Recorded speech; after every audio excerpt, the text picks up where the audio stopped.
იცოდით, რომ ერთ-ერთი პირველი ფეხბურთის მსგავსი თამაში დაახლოებით 5000 წლის წინ ითამაშეს.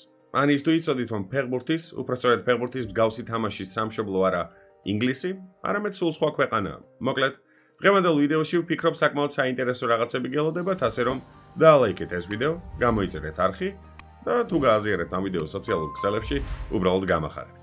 დღევანდელ ვიდეოში ვისაუბრებ ფეხბურთის წარმოშობის ისტორიაზე და თქვენ გაიგებთ იმას, თუ როგორ მივიდა სპორტის ეს სახეობა ღმერთებისთვის მსხვერპლ შეწირვიდან თანამედროვე სტადიონებამდე, როგორ გადაიზარდა უბრალოდ თამაში ეროვნულ იდენტობაში და როგორ დაიწყო ომი ერთი გოლის გამო. ძველი წელთაღრიცხვით 3000 წელი. დაახლოებით ასეთ თარიღდება პირველი გუნდური თამაში, რომელშიც ფეხბურთის მსგავსი ელემენტები იყო გამოყენებული.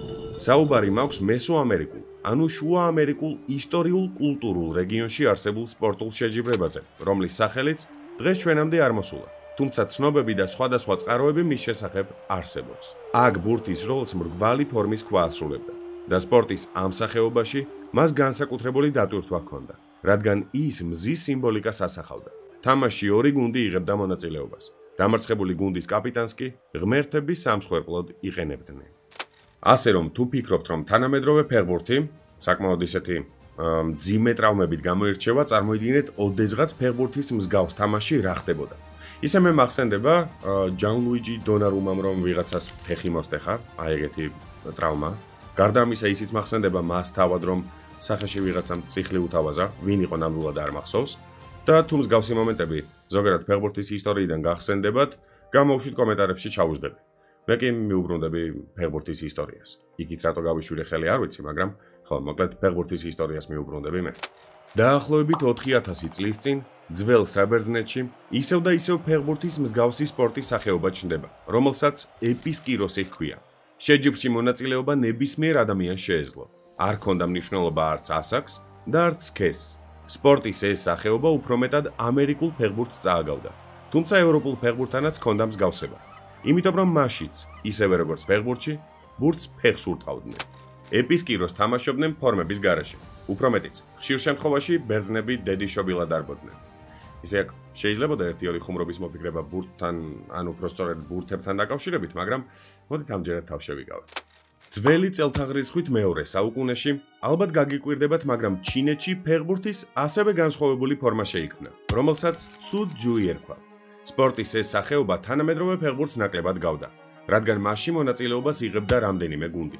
კარების რაოდენობა კი 2-ის ნაცვლად 6 იყო. გაგიკვირდებათ და ჩინელები ერთ-ერთი პირველები იყვნენ, ვინც თანამედროვე სპორტსმენების მსგავსად, თუ კი კარგად იასპარეზებდნენ, ფულსაც იშოვიდნენ სპორტული მიღწევების შესაბამისად. ანუ ეს იყო ისტორიაში ერთ-ერთი პირველი შემთხვევა, როდესაც პროფესიონალი სპორტსმენები ანაზღაურებას იღებდნენ. აქ ერთ რაღაცას მინდა რომ ხაზი გაუსვა. FIFA-ს წარმომადგენლებმა 2004 წელს ოფიციალურად განაცხადეს, რომ ცუდჯუ არის ერთ-ერთი უძველესი ფორმა თანამედროვე ფეხბურთისა. ანუ შესაბამისად, შუა ამერიკული ფეხბურთი, ისევე როგორც ეპისკიროსი, იმდენად არ წააგავს თანამედროვე ფეხბურთს, როგორც ცუდჯუ. და 2004 წელს FIFA წარმომადგენლებმა თქვეს, რომ სწორედ ცუდჯუ, მე რამდენად თქვი ეს სიტყვა არ ვიცი, ანუ ჩინეთში გაჩენილი თამაში არის თანამედროვე ფეხბურთის ყველაზე ძველი წინაპარი. ძველი წელთაღრიცხვით პირველ საუკუნეში ძველ რომში გაჩნდა თამაშის სახელწოდებით ჰარპასტუმი, რომლის სახელიც იშიფრება როგორც მოპარვა, სწრაფად წართმევა. ამ თამაშის დახმარებით რომაელი ლეგიონერები ფიზიკურ გამძლეობასა და მოქნილობას ავარჯიშებდნენ. მოთამაშეები ბურთის ნაცვლად გაბერილ ცხოველის შარდის ბურთს იყენებდნენ, რომელსაც გარედან ტყავს აკერებდნენ.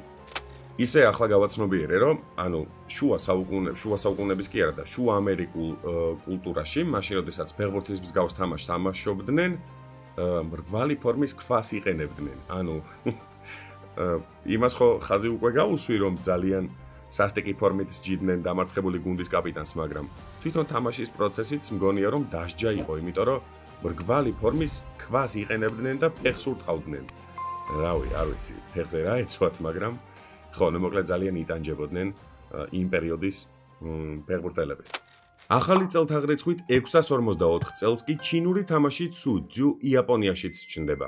აქ მას გადააკეთებენ და თამაშის წესების მიხედვით მოთამაშეებმა ბურთი ერთმანეთში უნდა კენწლონ მანამ, სანამ ის მიწას არ შეეხება. სპორტის ამ სახეობას არ ჰქონდა სპეციალურად განსაზღვრული სპორტული ფორმა. თუმცა ხშირ შემთხვევაში მას ნაციონალური სამოსით თამაშობდნენ. უცნაურია, მაგრამ ცუ ჯუს იაპონიაში დღემდე თამაშობენ და თამაშის პრინციპი არ შეცვლილა. მოდით ახლა გადავინაცვლოთ დიდ ბრიტანეთში. საბერძნეთიდან ფეხბურთი სწორედ აი აქ წამოვიდა დაახლოებით მე-7 საუკუნეში. და აქ ფეხბურთს, უпростоრად ფეხბურთის მსგავს თამაშს, სადაც ბურთი და ფეხი მონაწილეობს, ყველა თამაშობს. დიდიც, პატარაც, ქალიც, კაციც, აბსოლუტურად ყველა. აქ თამაში ორი გუნდი იყო, რომელშიც განუსაზღვრელი იყო წევრთა რაოდენობა. მიზანი კი ისევე როგორც თანამედროვე ფეხბურთში ბურთის კარში გატანა იყო. ხშირ შემთხვევაში თამაშები ტრავმებით სრულდებოდა. ასე ფეხბურთმა იმდენად რთული და იმდენად მძიმე ფორმები მიიღო, რომ რამდენიმე საუკუნის შემდეგ, კონკრეტულად კი 1399 წელს, მეფე რიჩარდ მეორემ სპორტის ესახეობა აკრძალა. თუმცა ფეხბურთმა მიუხედავად ამ დაბრკოლებისა, მაინც შეძლო განვითარება და მოსახლეობა მაინც აგრძელებდა თამაშს.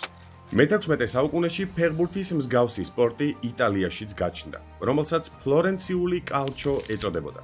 ფლორენციულ კალჩოს, ისევე როგორც სხვა დანარჩენ სპორტის სახეობებს, რომლებიც მანამდე ვახსენე, ფეხბურთისგან განსხვავებით სხვა წესები ჰქონდა. ამ თამაშს უბრალო მოქალაქეები არ თამაშობდნენ. თამაში დიდგვაროვნები იყვნენ ჩართულები და მხოლოდ მათ შეეძლოთ გუნდურ შეჯიბრებაში მონაწილეობის მიღება. აქ ერთ საინტერესო რაღაცასაც გაუსვა მხას. თამაში არაუბრალო დიდგვაროვნები, არამედ თავად რომის პაპი, კლემენტ მე-7, ლეო მე-11 და პაპი ურბან მე-8 იღებდნენ მონაწილეობას. 1855 წელს კომპანია ჰუდიერმა შექმნა რეზინისგან დამზადებული ბურთი, რომელიც ბევრად უფრო მყარი იყო და პლუს ამასთან ერთად ამ ბურთს ჰქონდა იმის საშუალება, რომ ეხტუნავა.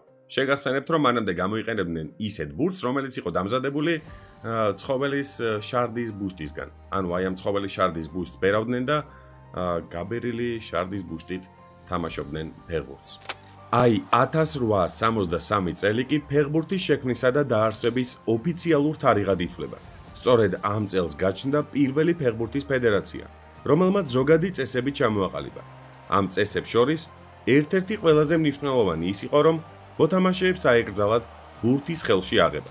ყველაზე საინტერესო ის არის, რომ 1863 წლის შემდეგ, მიუხედავად იმისა, რომ რა თქმა უნდა რაღაც გარკვეული წესები შეიცვალა, ისევე როგორც სპორტის ყველა სხვა დანარჩენ სახეობაში, ფეხბურთის წესები დღესაც დაახლოებით ისეთივეა, როგორც 1863 წელს იყო. კიდევ ერთხელ გავიმეორებ, რაღაც მცირედი ცვლილებების გარდა. 1872 წელს, კონკრეტულად კი 30 ნოემბერს ჩატარდა პირველი საერთაშორისო მატჩი შოტლანდიასა და ინგლისს შორის. თამაშს 4000-ზე მეტი ადამიანი ესწრებოდა და მიუხედავად იმისა, რომ სანახაობა მართლაც რომ მასშტაბური იყო, ანგარიში ამ ორი ქვეყნის ნაკრებს შორის 0-0 დასრულდა. ალბათ იცით ის, რომ თანამედროვე ფეხბურთის განუყოფელი ნაწილია ის, რომ ფეხბურთელებს ყიდიან, აქირავებენ, ასხვისებენ და ასე შემდეგ. მაგრამ პირველი ოფიციალური ტრანსფერი 1893 წელს მოხდა. საუბარი მაქვს ფეხბურთელ ვილი გროუსზე, რომელიც სულ რაღაც 100 ფუნტ სტერლინგად შეიძინეს. სწორედ ამ შემთხვევამ ჩაუყარა საფუძველი ფეხბურთელების შეძენა გაყიდვის პროცესს. პირველი ფეხბურთის მსოფლიო ჩემპიონატი ჩატარდა 1930 წელს ურუგვაიში და სწორედ აქ აშენდა ერთ-ერთი პირველი ყველაზე დიდი სტადიონი, რომელიც 90000-მდე ადამიანს იტევდა, სტადიონის სახელი კი სენტენარიო იყო. პირველ მსოფლიო ჩემპიონატში ჯამში 18 მატჩი ჩატარდა და ამ მატჩების განმავლობაში სტადიონს 9 მილიონზე მეტი ადამიანი ესტუმრა. სწორედ 1930 წლის შემდეგ ყოველ 4 წელიწადში ერთხელ დაიგეგმა, რომ ჩატარებულიყო ფეხბურთის მსოფლიო ჩემპიონატი. თუმცა რა თქმა უნდა, მეორე მსოფლიო ომის დროს ფეხბურთისთვის არავის არ ეცალა და აი ამ პერიოდში ფეხბურთის მსოფლიო ჩემპიონატები არ ტარდებოდა. 1950 წელს მსოფლიო ჩემპიონატის ფინალში ჩატარდა ისტორიული მატჩი ურუგვაისა და ბრაზილიას შორის. ის დასამახსოვრებელი იმით გახდა, რომ მატჩს 199854 ადამიანი ესწრებოდა. დასწრების რეკორდი გინესის წიგნში შევიდა და გაგიკვირდებათ, ის დღემდე არ არის გაუმჯობესებული.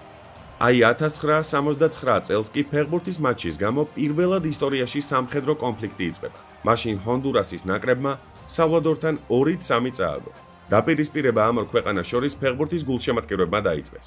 სისხლიანი შეტაკება 7 დღე გაგრძელდა, მაგრამ ჯამში მას 5000-მდე ადამიანი ემსხვერპლა. ხო და მოკლედ ამით მიუახლოვდი იმ საკითხს, რომელზეც ძალიან მინდა რომ ვისაუბრო. მოკლედ, ეს ვიდეო არის ერთგვარი შესავალი მომდევნო ვიდეოსთვის, რომელშიც მინდა რომ ვისაუბრო სპორტისა და პოლიტიკის გადაჯაჭვულობაზე. კონკრეტულად კი იმაზე, თუ რა ხდებოდა მე-20 საუკუნის პერიოდში, მაშინ, როდესაც მძვინვარებდა მეორე მსოფლიო ომი ფეხბურთის ისტორიაში. როგორ აპროტესტებდნენ ფეხბურთელები სხვადასხვა მიმდინარე პოლიტიკურ მოვლენებს და გარდა ამისა, რას აკეთებდნენ სხვადასხვა ქვეყნის წარმომადგენლები, მაშინ, როდესაც თავიანთი პოზიციის განმტკიცება სურდათ. დიდი ალბათობით ამაზე ისედაც გიფიქრიათ, მაგრამ მე კიდევ ერთხელ შეგახსენებთ, რომ სპორტი, კონკრეტულად კი ფეხბურთი და რა თქმა უნდა არა მხოლოდ ფეხბურთი, დიპლომატიის განუყოფელი ნაწილია.